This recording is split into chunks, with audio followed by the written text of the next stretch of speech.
Understanding the technology that powers the money is essential. Knowing the business drivers that inspire how the money is made is crucial. Bridging the gap between the mind of the technologist and the mind of the business is monumental. That is what TBF is all about. Let's start this never-ending conversation. It's time.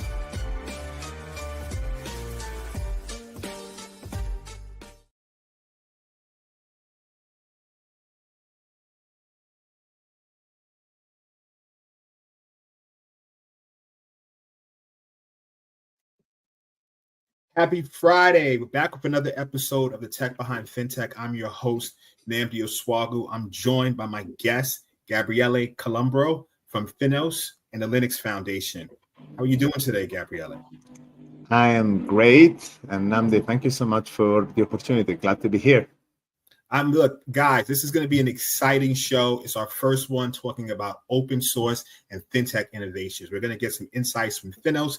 And for those that don't know what FINOS is, Gabriele is going to explain it, and we're going to really have some fun.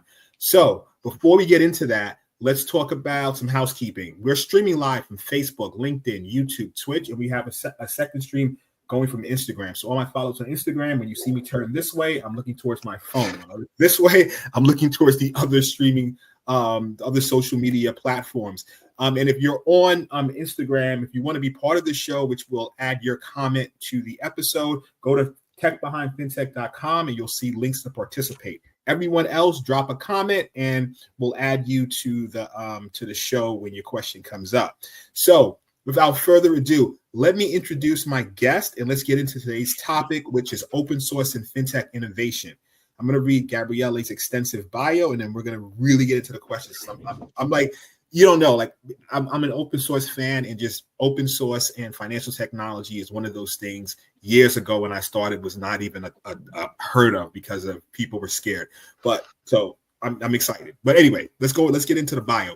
Gabriele is an open source executive and technologist at heart. He has recently won the Tech Leadership Award at FinTech Futures USA Banking Tech Awards. He spent over 15 years building developer ecosystems to deliver value through open source across Europe and the US. He thrives on driving innovation, both contributing to open source communities and joining commercial open source ventures. Whether it's for an early stage tech startup, a Fortune 500 firm, or a nonprofit foundation. Previously, Director of Product Management at Alfresco, as the Executive Director, Gabriele grew the Fintech Open Source Foundation, FINOS, from the ground up with the vision of creating a trusted arena for the global financial services industry to innovate faster. Leveraging open source as a model of collaboration, Gabriele holds a master in computer engineering, is a committer for the Apache Software Foundation, and advises open source startups. He's a passionate soccer fan, reggae music connoisseur, and a special needs dad and an advocate wannabe. Reggae music connoisseurs. What type of tunes do you get into, man? Give me some tunes. What type of tunes are you into? I've grown up with reggae, to be honest. One wouldn't think so, but I'm Italian, and in southern Italy, there's a huge reggae fan base. So generally dancehall, but any type of reggae, roots from the classics. I haven't necessarily shared this with the banks before joining this position, but I used to have dreadlocks growing up. So, that sort of checks out, doesn't it? Yeah. So I need to share something too. I did too. So my family's from Nigeria, but grew up in Brooklyn, New York. Huge West Indian community in Brooklyn, New York when I was growing up. Yeah. So next door neighbors, everything. So was into reggae, dance hall from the 90s, old school stuff from, and Shaba, like this old school in the 90s to present day, Buju, all those guys. I grew up with Buju, so yeah. Yeah. Exactly. So and then before the hair is off, when I was younger, I used to have locks down to the middle of my back as well. So I grew too worried that I would lose my hair, and so I just got it after a few years. I'm like, oh, okay, I can't do this anymore. Yeah. My I don't. That's back before all this stuff. Yeah, my after a while, my hair was going back, so I cut it about 20 something years ago, and then you gotta make compromises. But it was a fun run, though. It was a fun run. So these are things in the show that we don't get to talk about. When I saw Reggae, I absolutely love talking about that. So listen, I'm really excited to talk about open source, man. Talk to me about FINOS. Give me an overview of it and the journey to start it, and then I want to get into the financial aspect and introducing it to that arena. Absolutely. So, as you said, I was, born and bred in open source. I really out of college, I did my master thesis on when I was back in Italy on basically restructuring the largest telco company in Italy from a fully proprietary stack to open source. And then I got into, committership of Apache. So I really started to build my sort of open source persona by contributing to communities. Ultimately, open source is about meritocracy. And then mid 2015, an executive recruiter reached out and said, banks want to collaborate in the open. I was like, yeah, you're kidding me. And yes, and I want to build this cloud software based on open source. Like, really? I think, let me pinch myself. I think you guys are joking me here. Because as you said, open source and financial services, it wasn't really a thing about 10 years ago. Turns out that we had over 10 of the largest tier 1 banks at very senior level committed in our board of directors. At that time, we were called the Symphony Software Foundation. And so I took the job. And we quickly realized that there was more than we could do than just collaborate on a communication software called Symphony. And we realized that we could become the foundation that would enable open source collaboration in financial services, very much akin to what the Linux Foundation does for all sort of technologies, or the Apache Software Foundation, or, several trade associations in the industry that work primarily on standards, but per se don't provide, the neutral stewardship that sort of high-value open source projects need. So in 2018, we launched FINOS, the Fintech Open Source Foundation, really as the sort of trusted place where the whole financial service industry could collaborate in the open, mutualize development of non-competitive technology.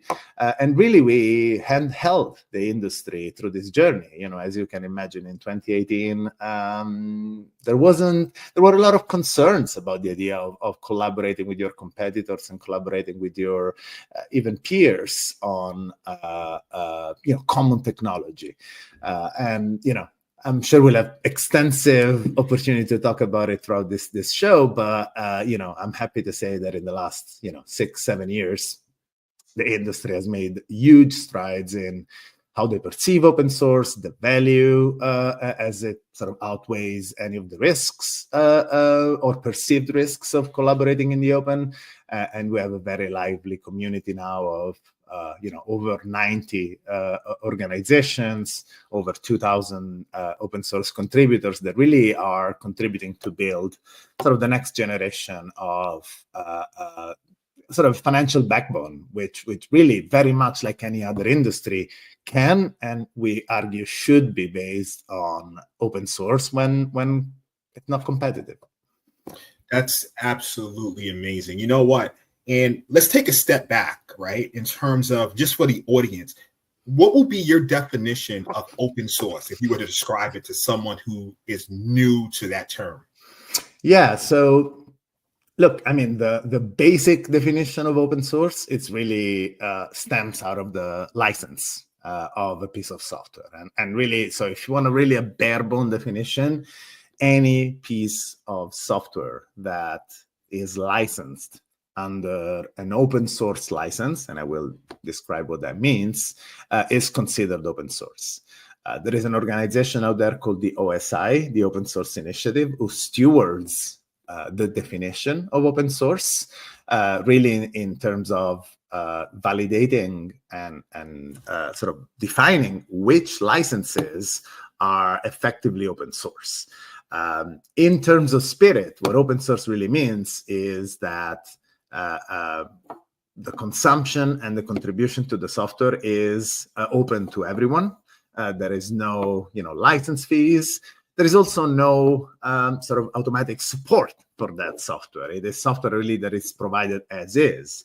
But effectively, it has really allowed for, if you look beyond the license, it is really both sort of a movement that really started in the 60s, in the 70s, with the likes of Linus, sort of Richard Stallman and Eric Raymond and later Linus Torvalds, really the author of Linux and Git, and really has delivered over the last 50 years some of the most compelling pieces of innovations that are out there. There wouldn't be Linux. I think it's the best example that runs from sort of every mobile device to the Mars rover to the CERN particle accelerator to Kubernetes. If you think about it, there will be no cloud without open source. And so certainly it starts as a way to license software in a permissive way, but it has evolved into a movement and more into a business model. You've had massive exits of companies like GitHub or Confluent or Elasticsearch that really base their core software on open source and then sort of build a business model around it. Yeah, and one of the things I want to ask about that business model and licensing, because depending on the type of open source technology you use, some may say you can use it, but you cannot then take it and build something commercial on it to sell. How does that process work? It's a very good question. So when you think about open source, there are really sort of two, it's really partitioned in two major camps. What you call open source, and generally that's very permissive, meaning licenses like the Apache license or MIT license.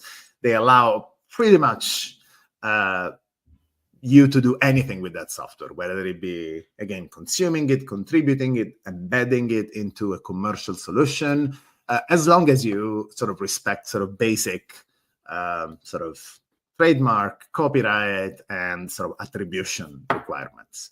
There are a whole other set of licenses, which are called, generally referred to as copyleft. Think about the GPL license, general public license, the LGPL license, lesser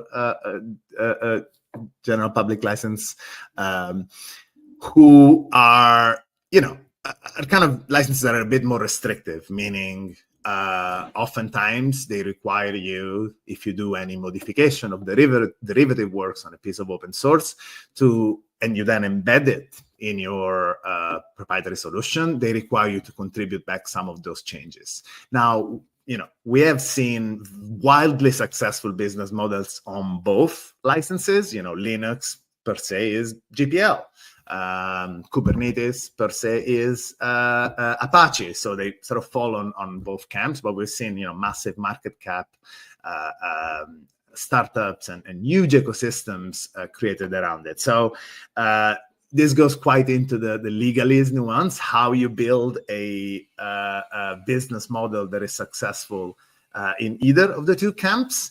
But, it's been done before and we only see it growing. So you see, and the reason I'm getting at that, right, is because now when you start going towards the financial institutions, these guys are not nonprofit. Yes. I've worked in financial technology for over 20 years. Right? It's about the money at the end of the day. So how does that work in terms of you're doing these projects with some of the largest financial institutions in the world? They're obviously want to commercialize and leverage those products for their own institutions. How does that process work when dealing with different licenses and different things like that? So I think it's important to say that, yes, about 10 years ago, approaching financial institution with this idea of copyleft licenses, so GPL and so on and so forth, was going to be a non-starter. And so our foundation and our board, since the very beginning, mandated that all of our projects would be under the Apache license, and therefore ensure that, it's a permissive license, is a license that, financial institutions are comfortable. I mean, after all financial institutions are using open source, and were using open source 10 years ago. There's likely no financial institution that wasn't using, Linux, Kubernetes, of course, the Java development kit. All of these are sort of the C++ compiler. All of this sort of basic infrastructure is already open source. So whether they were sort of aware or not, or whether they had a proper supply chain, to which degree they had a good overview and sort of control over their supply chain, they all were using it anyway. But yes, you're absolutely right. 10 years ago, talking about, having this Italian guy walking the street in New York, telling them to share their intellectual property with their competitors and do it in a way that then mandates you or creates risks for you was a non-starter. And so, look, we started with Apache licenses. We now have a couple of projects that are GPL or LGPL, but we continue to really rely on permissive licenses to ensure that sort of we remove that concern from the equation. Now, as we spend the first 5 years of our life, 3 to 5 years of our life, to educate the industry through what we call our open source readiness program, making sure that both from a legal, cultural, and most importantly, to your point, business value standpoint, that they understand why the benefits of engaging in open source vastly outweigh any of the perceived risks. As the industry and some of these large firms really deeply understood that all levels, from senior executives to developers to mid-managers, the value of open source, we are able to have conversations that are sort of deeper and sort of less sort of risk averse. But yeah, you're absolutely right. There is an important, selecting the right license and making sure that doesn't create a roadblock, a hurdle early in the conversation of a potential open source collaboration is a very important factor. No, I mean, so it's really, really interesting. I know. So would you say, in terms of other key challenges, that's obviously a key challenge when you first started, convincing the banks, okay, how are you still going to use your proprietary information without having to share that with the community? You can still leverage the open source. Absolutely. That's one key challenge. What were some other challenges that you faced in terms of getting these banks to start really adopting open source on this level? So there are a few, and I think it would take more than an hour to go through each one of them in detail. But I would say they're very close to the license conversation. There was the security conversation, and if you ask any open source person, and most security professionals, everyone will tell you that open source has and allows for even better security than proprietary software, simply because this is the security by many eyeballs principle, meaning the more eyes are on a bug, makes it so that all bugs are shallow and they'll be quickly addressed. Now, it's not as simple as that, but I am certainly a huge proponent, like many in the open source community, that enabling peer review and transparency and visibility on the security aspects of software is way less risk prone than trusting a single proprietary company to which, of course, whose benefit is to deliver value to its investors and its board of directors, to do always the right thing. I mean, we've seen the massive CrowdStrike outage a couple of months ago, really getting the world down to its knees. And so early in the days, certainly some of the, very much we had conversation with lawyers as to what is this open source thing. We had conversations with security professionals as to, is open source secure? Would I have to open source my data or my customer data with obvious privacy and regulatory, implications? And obviously the answer is no. One thing is the code, one thing is the data. Of course, you need to have controls and making sure that you have, proper secret management, data management, your firewalls and so on and so forth. But there's no requirement to open source any type of data, let alone privacy, so PII type data, if you're doing open source. So I would say security and licenses were sort of two sides of the same coin when it comes to some of the initial hurdles. But the reality is that you can't start the conversation with open source for open source sake. As you said before, these are not charities. And some people, when they approach open source, they think about, doing good. And yes, there is absolutely an aspect of doing good by collaborating in the open. Don't get me wrong. This is really what keeps me attached to this world. I do believe that open source is a positive sum game whereby each of the constituencies that participate to the open source community can drive their own goals. But by the means the software being open source, you're actually lifting the whole industry and then providing very sort of additive value to software that then the whole industry can build on. And so really, when you're trying to bring open source to financial institutions, it's all about starting from the why. It's all about starting from the ROI that especially these large financial institutions can get out of open source. And so in many cases, it really starts from the top. We had to have very, deep conversations with senior executives at these large financial institutions as to, why would I even go through the pain of sitting in the same room with, JP Morgan, Goldman Sachs, Morgan Stanley, Citi, UBS, which obviously has some regulatory implications in many ways. Why would I even go through that process? And really, early in the days, it was about talent. It was about making sure that firms could retain and recruit top talent. It was about cost mutualization and making sure that, if you think about big tech, 80% of the software that they build is open source. They only really focus their innovation on sort of the last mile, the 20%, the integration components, the value add. And so really, that continued to create it. Should Wall Street continue to build everything top to bottom as proprietary technology that will continue to accumulate delay and stay behind what big tech can do?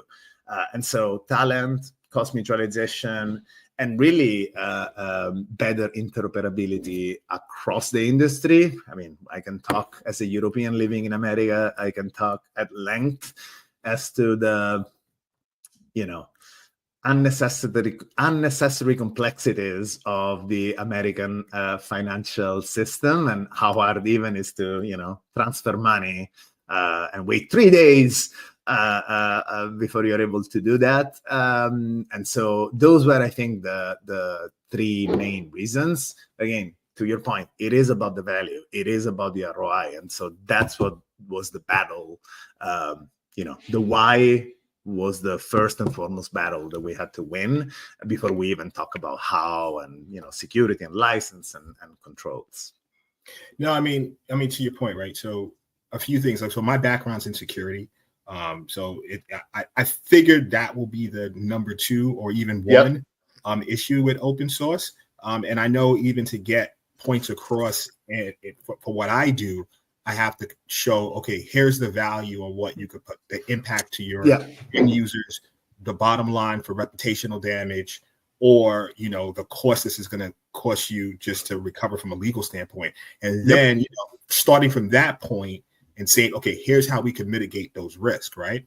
But, what I see in terms of security with open source is essentially you get into problems when you do not manage those libraries effectively. So Absolutely. sometimes, to your point, right, you have many eyeballs looking at all of these issues. You have different people putting in fixes and stuff like that. But if I don't update my library, and I have CVEs from last year, Yep. because studies have shown, you have firms using various, they don't do any type of software composition analysis. They're using various libraries, and the CVEs that they have are from like last year in some cases. Working with a company like I don't want to drop vendor names, but there are vendors that specialize in software composition analysis, and they do the stats, and they'll say, well, listen, you have libraries here that haven't been updated in like years. And not only that, some of your tools have the same library but different versions because your developers are getting it from different places. So you can't necessarily blame open source for that security vulnerability. There are now security issues you can blame open source with. Like, absolutely. I want to talk about the ones where you have a nefarious contributor intentionally injecting, right, bad code with the intention, right, of causing some sort of breach that now somebody else will download. So that you can blame open source on. But if you don't update and manage your libraries effectively, you can't blame open source for you. That's an internal control issue. What are your thoughts? Oh, absolutely. I mean, this has been my life for the last really 2 years after the Log4Shell vulnerability. And, it's a multifaceted and nuanced conversation, as you say. And oftentimes, you don't get the chance to have these nuanced conversations with C-level. So, of course, you and I understand the nuance here. But, when you are in an elevator and you have 5 floors with an executive, oftentimes you're not able to make that point. But there's a couple of things I want to say here. First and foremost, there's open source and open source. I think everyone has seen the XKCD comic about the random developer in Nebraska maintaining this random open source library that the whole internet depends on. And unfortunately, that is the case in some cases. I mean, Log4J, was maintained by 2 individual contributors who were, actually not. That's not their main job. They were not necessarily retributed. They didn't have a commercial model behind it. And so, of course, part of the reason why foundations exist, and by no means the only way of sustaining open source, but really the reason, besides sort of legal, sort of neutral ownership of an open source project, really sustaining open source from a economic standpoint, and making sure that there is long-term longevity, so that when a large institution adopts that open source project, it de-risks that type of investment. That's why foundations like us exist. We provide, developer support, developer toolchain, CI/CD. We provide, security tools. We provide marketing, visibility, events. We don't necessarily develop the code ourselves, but we make sure that whatever is shipped under the name of FINOS, it's something that a financial institution can trust. Of course, they will do their own internal checks, as you say. They have to have their supply chain straight.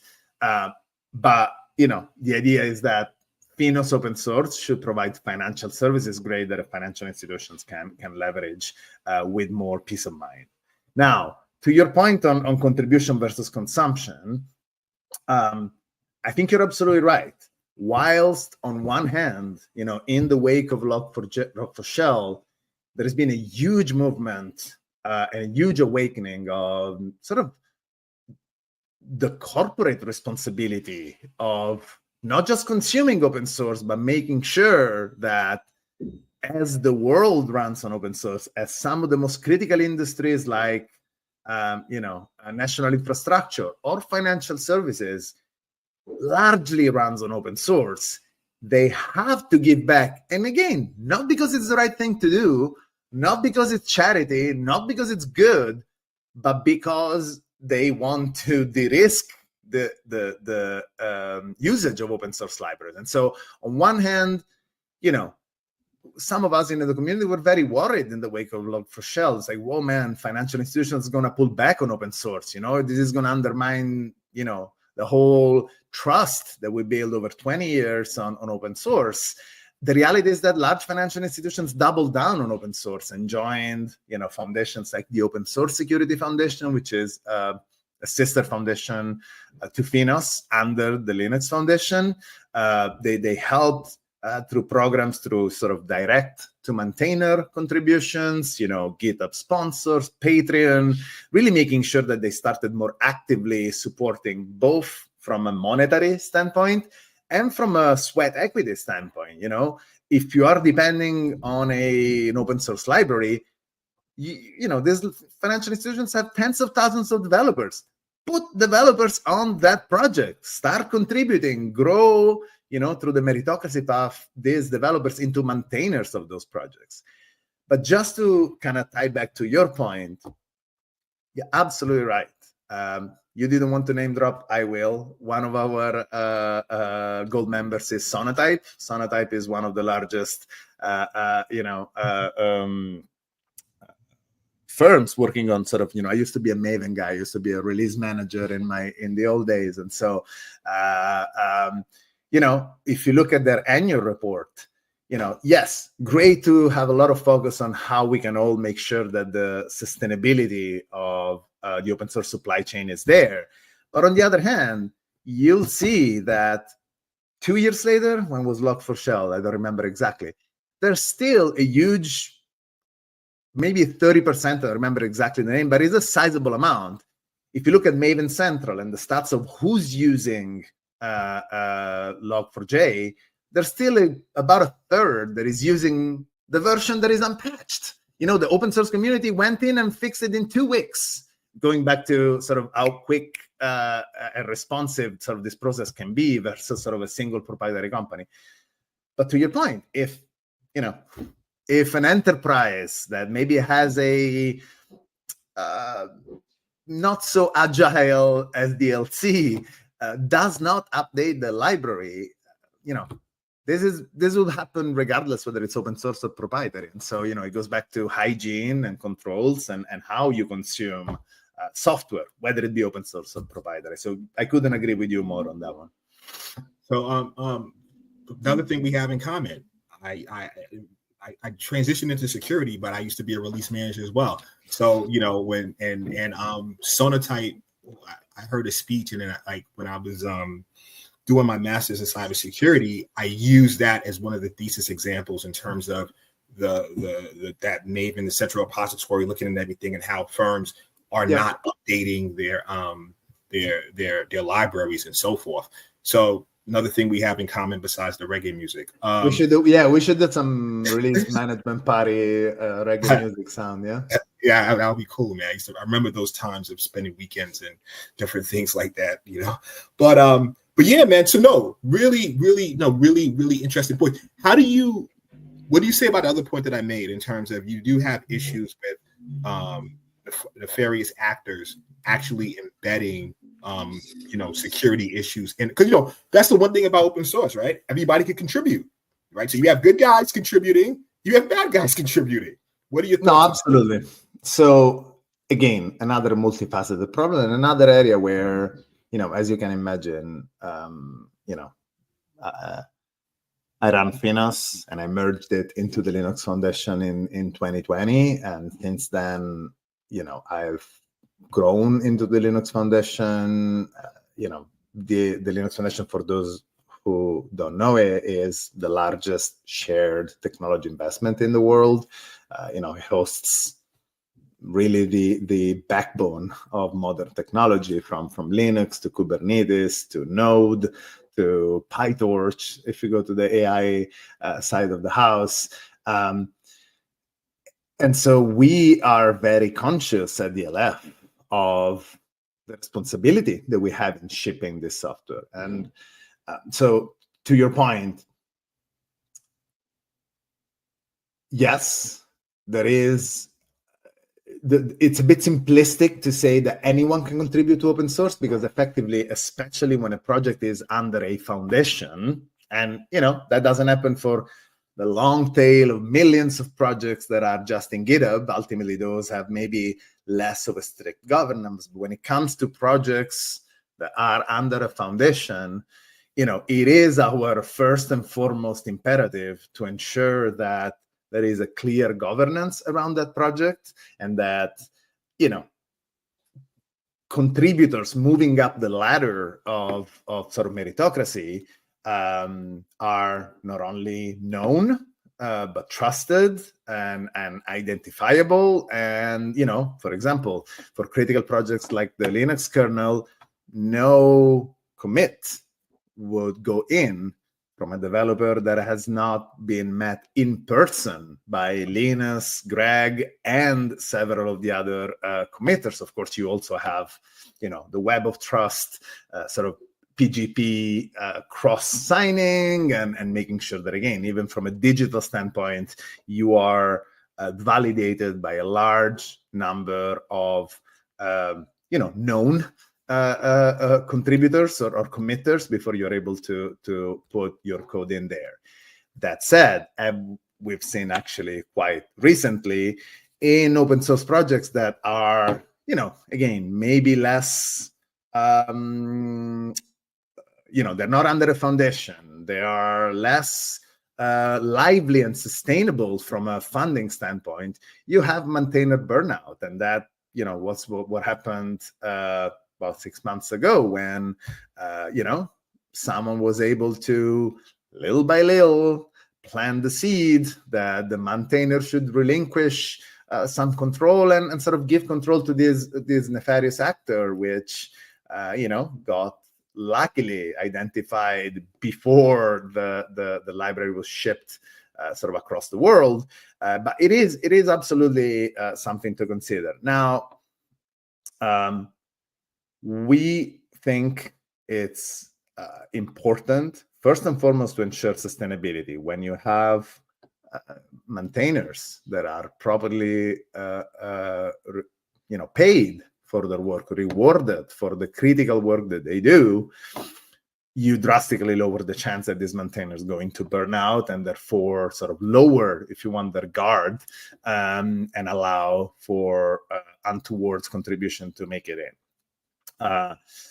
But secondly, there is a big question around identity. On one hand, it would be easy to say you have to show your ID before you are able to contribute to an open source project. I need to know, again, your government identity.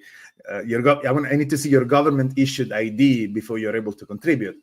On the other hand, the open source community has thrived in sort of anonymity. You have your GitHub handle, you have your GitHub account. You don't need to disclose necessarily who you are, also because there's bias out there. And so it actually is a good thing to not have to disclose your gender, your race, your religion, where you're coming from.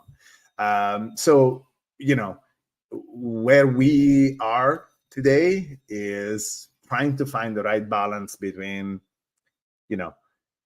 enforcing security through at least a web of trust and sort of reputation, making sure that, like the bots on Twitter, you want to make sure there is not a random Russian bot that's trying to contribute nefarious code, but on the other hand, you don't want to make it too strict that, you are going to actually discourage some top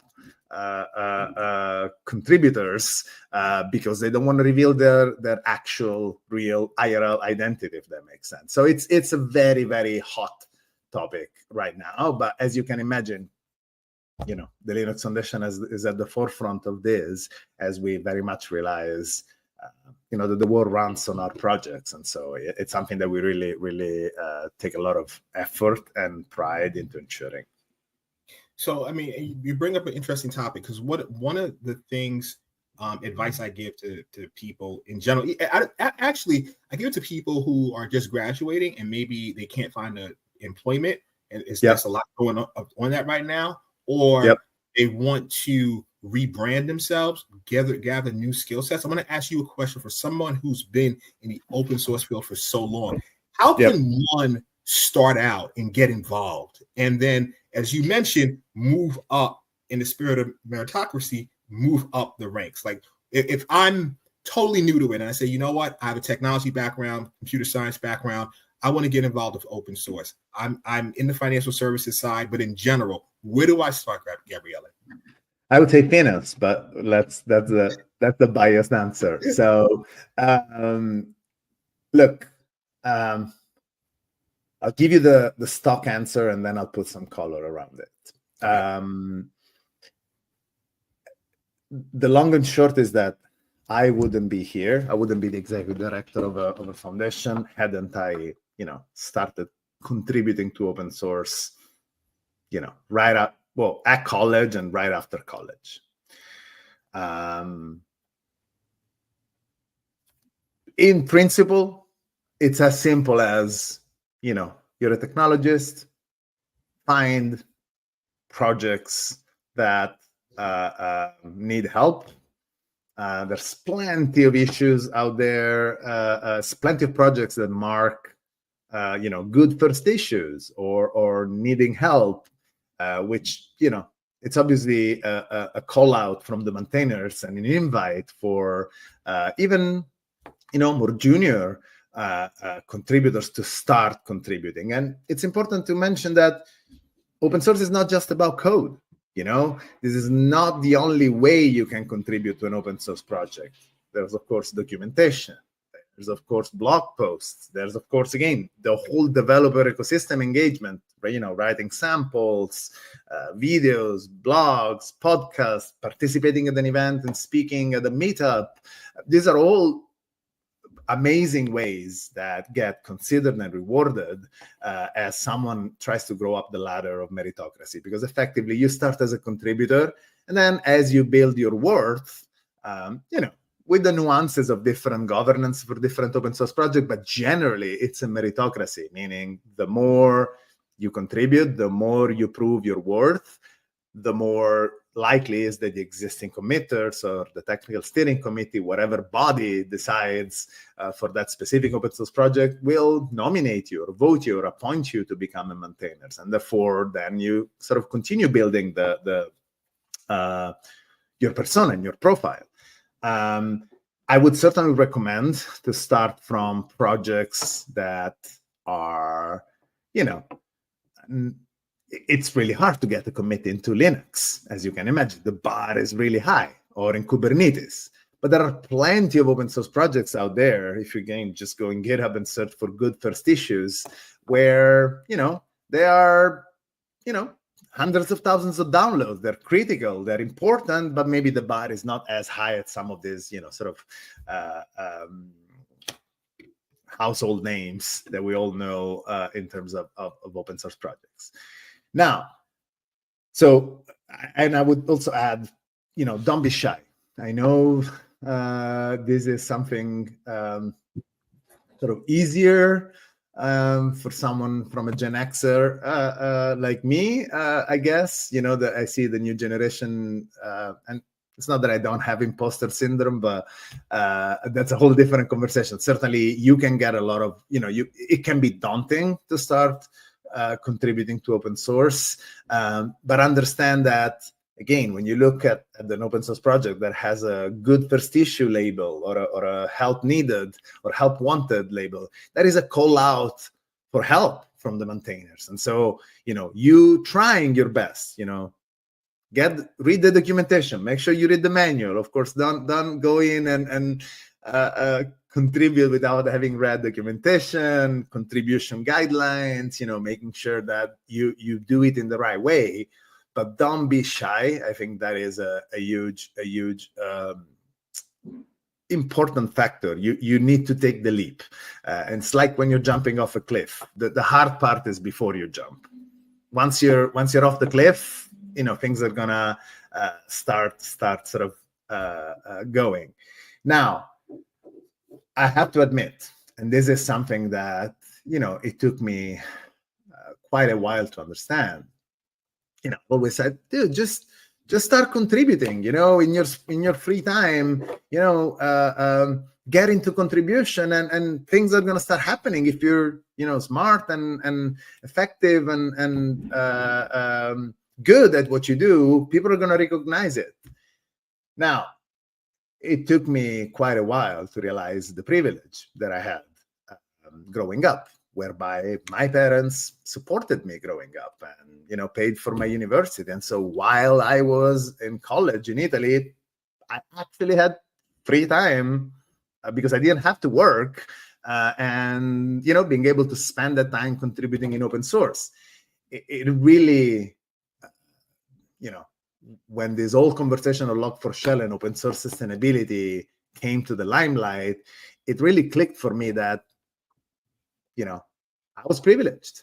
There's folks that have to do 3 jobs to get to the end of the month. And so how can you ask those folks, dude, spend spare time that you don't have, and then you're going to grow in open source? And so that's why, you know, over the last 3 to 5 years, you've seen sort of a plethora of, you know, vehicles to enable sort of direct to maintainer contribution, you know, GitHub sponsors, Patreon, Open Collective, even the Linux Foundation has a crowdfunding platform. So, you know, I want to acknowledge that it's not as simple as, you know, spend your spare time in open source, because you might not be in a position that you have that spare time. And I want to close, though, on a positive note. I think the efficiency, if you think about open source as an engine for growth, I think the efficiency of open source is really high. And, you know, you now have, even just under the Linux Foundation, you have communities that are focused on finance, the energy sector, networking and telco. It's not just sort of tech for its own sake. It's tech to deliver to some of the most sought after industries out there. And so whether your passion is, you know, in financial technology, whether your passion is in ESG and sustainability, FINOS just merged a foundation called OS Climate that works on open source sustainability and ESG metrics for the financial industry. Pick an area that you're passionate about, whether it's a cause, whether it's an industry. There is a community around that industry or that problem, and that's going to make for I think, a very, very interesting career path. You know, imagine someone that comes to FINOS, starts contributing, gets in front of some of the, you know, top developers at these large financial institutions. That is a great way to show yourself to this industry, even though maybe you are not in that sort of privileged category of, you know, fraternity, sorority, or so on and so forth. So it's a great way, in my mind, to sort of break through the glass ceiling. No, I mean, definitely thanks for that. And I think that's going to really prove valuable to people who want to get involved. We're going to take a brief moment for our sponsors. And then when we come back, I want to get into some of the successful projects that FINOS was able to bring to fruition in the financial services. So we'll be right back. Thank you. Are you an emerging fintech with a limited budget seeking more sales and partners? Introducing Strategic Generation, your partner in leveraging cybersecurity for sales and partner enablement. Fintechs often lose opportunities due to unsophisticated cybersecurity programs. That's where we come in. Strategic Generation assists with due diligence, security posture visibility, penetration testing, and on-demand virtual CISO services. We connect your systems to our partnered platform, and voila! Instant access to real-time diagnostics and compliance frameworks such as SOC 2 and PCI DSS. Gain the confidence of prospects and partners. Strengthen your cybersecurity program and drive success. Stop losing deals due to cybersecurity. Visit strategicgeneration.com and click on Demand CISO to connect with an expert.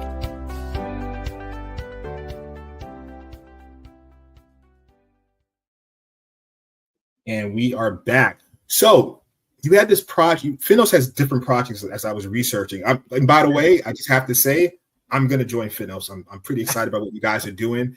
From the technology standpoint, I want to be involved. Let's talk about this project that's called Legend. So originally, Goldman Sachs started it, transferred it over to FINOS. Can you give a background on that? Oh, absolutely. This is part, I would say, about first wave. I guess second wave, after we enabled the industry through open source readiness, as I was saying before, in 2020, we saw a massive acceleration of contribution from some of the largest financial institutions. I would argue the pandemic had something to do with it, meaning as these organizations became much more sort of remote work friendly, digitally friendly, we were well positioned. Open source has been forever a distributed development model where folks, work from where they are and oftentimes interacting online. And so, Legend was, probably the first or second large flagship project contributed by a large financial institutions, in this case, Goldman Sachs. It's their data modeling, logical data modeling platform, visual data modeling platform that they use across the whole firm for all type of modeling and all type of data mapping and harmonization, from, price models to risk models to ESG models more recently, to really even building regulatory reporting and really harmonizing all this, as you know, data being, the fuel and the blood of this industry, and oftentimes being quite unstructured and unstandardized in terms of formats. I would say, especially here in the United States, where regulators are less sort of mandating in terms of standards and data standards. So Legend really provided that layer of harmonization, first and foremost, to take different data sources and making sure that you can provide a harmonized view to your end users for that data, whether it be, again, internal end users. I think the beauty of Legend is that it's very visual, meaning business analysts can just go in there in this visual environment. Think about, a UML type modeler where you can sort of visually build your data model and connect it to underlying data source in a way, data sources, whether it be a database, whether it be a market data flow, whether it be any type of structured or unstructured data.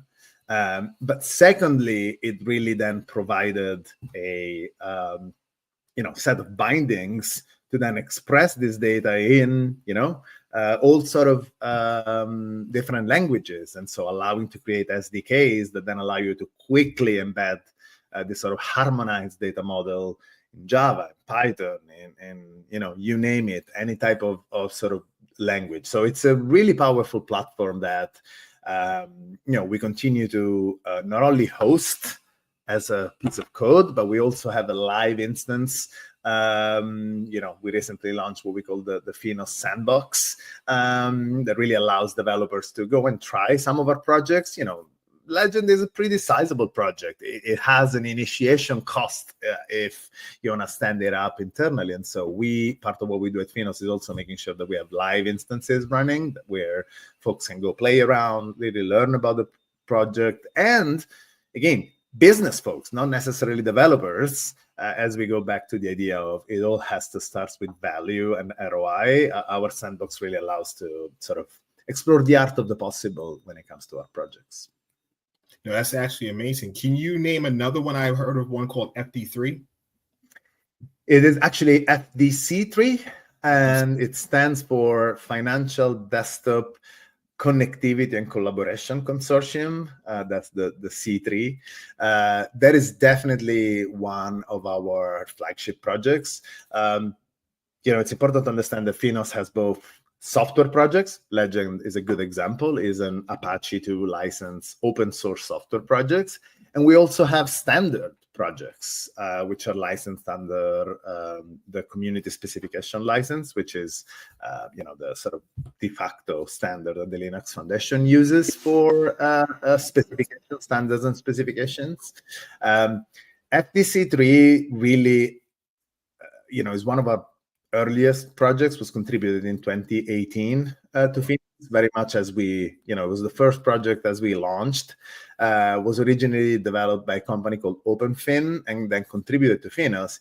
It really does provide, tries to really harmonize the financial desktop. First and foremost, started to really create interoperability between different applications that run on a trader's desktop, for example. And then increasingly over the years, as FINOS, brought in not just the sell side, but the buy side and data vendor and exchanges into the fold, it has become a connectivity and interoperability protocol across parties.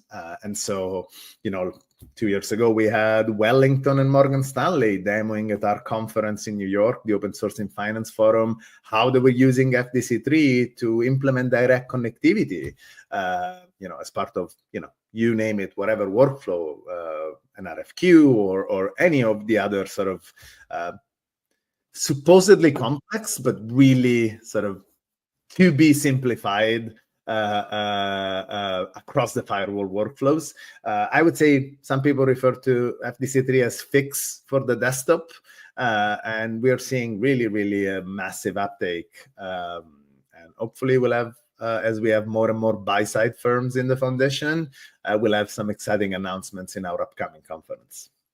That's awesome. And, one of the things, so first of all, I have to say, you are officially a friend of the show. I mean, especially when we like these times when, like, this is our first show. We're at 185 now. And this is the first show we're talking about open source in financial technology. So usually when we have these types of events, you become the de facto expert for us. So anytime anything in open source in fintech or financial technology comes up, I'll call you up, Gabriele. Do you have time to hop on an episode? Can we schedule you in? So you're our guy now when we want to talk about open source in fintech. So I know FINOS has a lot going on. You mentioned the conference. What we do now at the conclusion of our show, we're going to give you the stage for anything that you want to talk about in terms of upcoming conferences, things you want to promote within FINOS, how people can get in contact with you, how contributors can join the community and be involved. We leave the stage to you. So I'm going to come off the stage and let you do that. Thank you so much, Nnamdi. So I would say, I will start by saying that FINOS is open to everyone. There is no price tag attached. This is a open source community. So whether you are a developer at a sell-side institution, at a buy-side institution, you are an individual developer who wants to sort of explore a career in financial services, you can start contributing today. If you go to finos.org or to our GitHub organization, github.com/finos, you'll find plenty of projects ranging from sort of any layer of the stack, from cloud security standards to interoperability standards to high throughput real-time computing frameworks and visualization frameworks. So there's really something for any type of skill, whether you are a backend, front-end, full stack developer, and you can start contributing today. As our community grows, of course, it's fueled by our members. That's how we sustain the community. So if you are an organization, again, either a financial institution or a vendor, services or technology vendor serving the financial industry, go to finos.org/members, check out our membership list. You'll find out that this is a growing community of some of the most important players across the industry. And so this creates really an opportunity for you to learn from the journey that the likes of Citi, JP Morgan, Goldman Sachs, Morgan Stanley, UBS, BNP Paribas, and so on and so forth, whether in Europe or in Asia or in the US, have gone through. So start by consuming, start by leveraging, get value right away. And I hope we'll soon realize that there is value for you to actually contribute and support this movement. Last but not least, we recently, as I mentioned, merged a foundation called OS Climate under FINOS that works in climate finance. So if ESG and climate finance is an area of passion, now we have some really, really compelling projects that, again, not only drive value for financial institutions. ESG remains a top priority for C-levels in the industry in 2024, but of course has a huge potential to do something that is really good and important and compelling for the world. In close, if you are in the New York area, or if you're willing to travel to the New York area, a hugely important and I think great way to get to know our community is our flagship conference, the Open Source in Finance Forum. It's happening on September 30th and October 1st in New York at the Marriott Marquis. It is our 7th conference. Last year we had over 1,000 registrants, so it has grown to become the open source in financial services event. So check out Open Source in Finance Forum, OSFF. Feel free to reach out to me if you're trying to get a ticket and you're not able to. We'd be happy to support you. So hope to see you all, and just know that we're just at the beginning. So this is a huge opportunity. Again, whether you're a corporate or an individual, this is a really exciting time for us. That is absolutely brilliant. I'm attending the Money 2020 conference at the end of October as press. So I'm gonna reach out to you for your conference because I'm interested now. You created a fan of FINOS. Because it's interesting. It came across. We have people. We outreach a lot to potential guests and stuff and so forth. And when your name popped up and what you do, and I heard open source and finance, so I was told he didn't even know this thing existed, right? I was like, I need to talk to this guy. So my team, I was like really, really excited for the interview to really have this conversation with you. And I find the work that you're doing fascinating and interesting. I there's so many other questions, but we'll save that for another show because now you have to come on because this hour, we usually don't even go past an hour, but it just blew by. So there's so many other questions, things we want to talk about in terms of open source and FINOS and everything that you're doing. So I'm really interested in further conversations, and I'll reach out to you about the conference. Gabriele, thank you very much for attending. I know it's a busy time in your life right now, so I really appreciate you carving the time out for the Tech Behind FinTech. Everyone who joined and watched the show, really appreciate you guys on Facebook, LinkedIn, YouTube, Twitch. All my people on Instagram, thank you very much. All of the messages, the DMs, the comments, really appreciate it. Whether you watched it live today or you're going to be watching this next year and you see this video, I appreciate you and I thank you. We're live every Friday, 12 p.m. EST. You can visit us on the Tech Behind FinTech. Also, last but not least, we will be launching a new Tech Behind FinTech platform. It's going to be some exciting stuff on the website and features and just different things. We're really excited about that. It's going to launch. We'll be talking about it as the launch comes to fruition. And on that note, I wish everyone a brilliant, happy weekend. Enjoy yourselves. Have as much fun as possible or work, whatever you do, and then we'll be back to it. Thanks again. Cheers.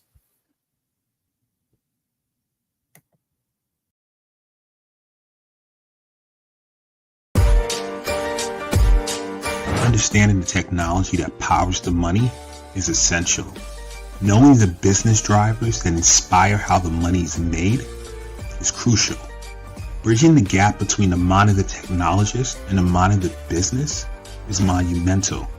That is what TBF is all about. Let's start this never-ending conversation. It's time.